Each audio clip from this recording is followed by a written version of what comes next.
When the term is a computer-generated character, there's the impression that the computer's creating the character. The computer's not creating anything. The computer is doing the number crunching to generate an image. The character is being created by the actor. It's not animation, it's a performance capture.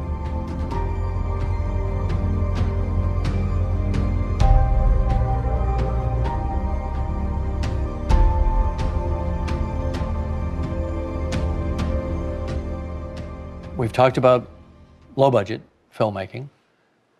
Now we're going to talk about the opposite end of the spectrum. In Avatar, it was a highly experimental production. So one of the things that's unique about it is that we went into it starting years before the release. We started in 2005 and the film came out in late 2009.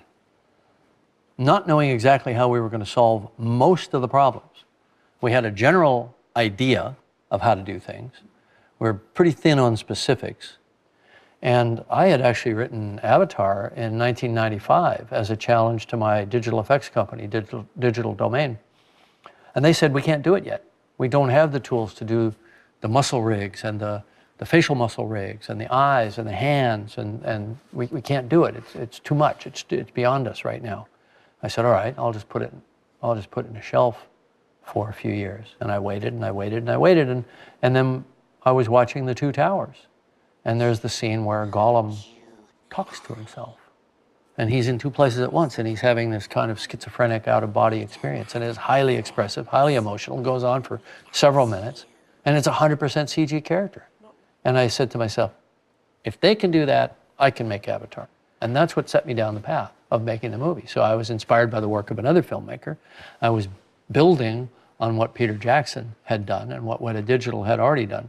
So I came in with a whole new set of challenges and a new high bar that they had to get through, and they loved that. They loved that challenge. We just studied a lot of close-ups, really big close-ups of men and women, and looked at them in different kinds of lighting and said, well, what do you see? What do you see about the way they move? What do you see about the way they take the light? What do you see about the skin pores? What do you see about the eye?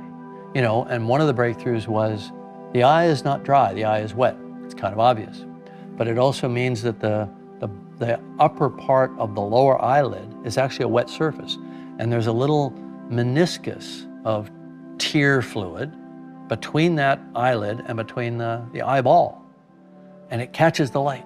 And there's a little glint there, and it's always there. But if you're not looking for it, you'll never see it. The second we put the meniscus in, the eye came to life. I know, it sounds